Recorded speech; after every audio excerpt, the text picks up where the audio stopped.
When the character of Jessica Rabbit comes onto the stage in the critically acclaimed film Who Framed Roger Rabbit, we find ourselves introduced to what would become one of the most iconic sex symbols in animation.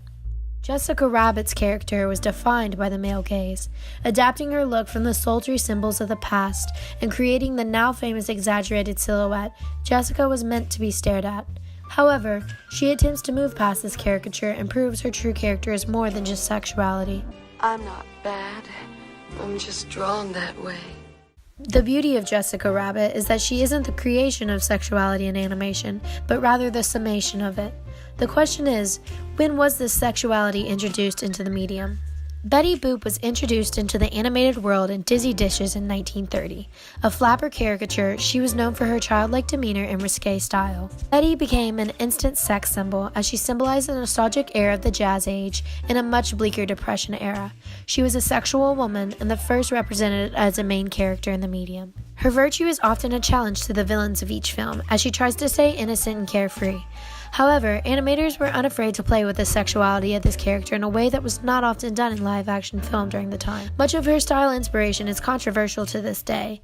Helen Kane, a performer in the 1920s, was credited as the source of inspiration for much of Betty's design and style. Kane attempted to sue Fleischer Studios for using her persona, but it was soon shown that this persona had been stolen from an African-American entertainer, Baby Esther Jones. Kane appropriated much of Jones' style of singing, particularly the boo-boo-ba-doop that would later be used as Betty's signature catchphrase.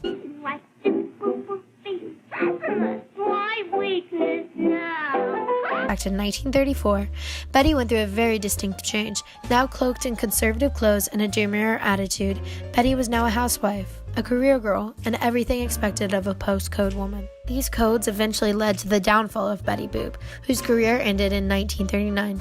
She wouldn't return to the screen until the introduction of Jessica Rabbit in 1988.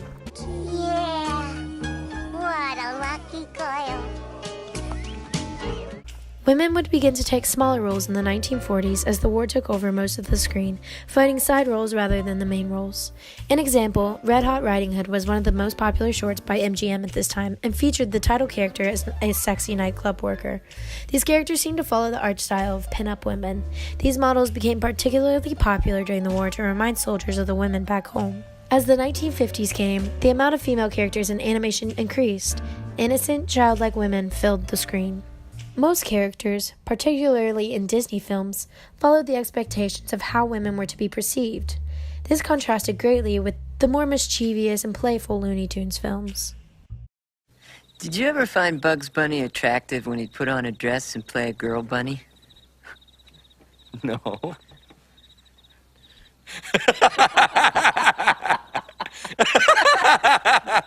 No. Neither did I. I was just asking. Looney Tunes consists of a majority male cast, but approaches sexuality in a satirical way, by allowing them to play with different stereotypes that both men and women face. With constant cross-dressing throughout, these shorts allude to the idea of gender as a performance. As time went on, more women were introduced into the animated world and began to take on roles as sexual icons, though not defined by sexuality, but rather their girl-next-door appeal. We see women in roles as wives, daughters, and other heteronormative standard roles. In the 1970s, Ralph Bakshi established an alternative to mainstream animation with independent adult-oriented productions. His film, Fritz the Cat, was the first animated film to receive an X rating and satirized the college experience of the era. His work was not afraid to comment on sex, violence, and politics. Eventually, much of this sexuality would reappear in 1988. When Jessica Rabbit came onto our screens, she brought attention to the secret sexuality that had been subdued in mainstream animation since Betty Boop. A distinct silhouette, sexual innuendos, and a lasting impression on men, Jessica hides nothing in her sexuality. She is comfortable with it and uses it when needed, but is greater than her looks. Her character proves to be one of the heroes of the film. Though first assumed to be a villain, she loves her husband for who he is rather than his fame, and attempts to save him at all costs. She is a good character who owns her sexuality and has virtuous intentions. With this phenomenon surrounding Jessica Rabbit, her inspiration was soon taken by artists. One artist who directly took from Jessica Rabbit's icon status was none other than Ralph Bakshi. In Cool World, we are introduced to a character named Holly Wood, who proves to be very similar to Jessica Rabbit's design. even using the same voice actress to play her. With the film coming out only 4 years after Who Framed Roger Rabbit, the ripoff did not play well in theaters. After these femme fatale characters came onto the screen, many other characters were then represented with a sense of sexual self-awareness. Some were not afraid to lean into their sexual nature that Jessica brought, often using innuendos and sexuality to their advantage, while some were more subdued, playing up a more virginal and innocent aspect of their sexuality. Sexuality was often associated with adulterous women in the past, but could now be seen in women who were considered playful, sassy, and confident.